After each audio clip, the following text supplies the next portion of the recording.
So in this Google Docs tutorial, I will be showing you guys how to insert charts here on Google Docs.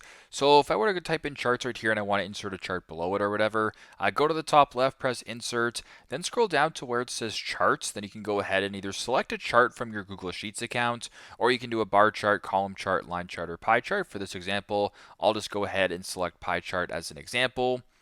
It'll then insert the chart right here, and if you want to go ahead and insert the data, you can go ahead and actually press link chart right here. You can open the source and kind of edit it that way. And basically, yeah, this is what you guys can do. So it's pretty straightforward, pretty simple.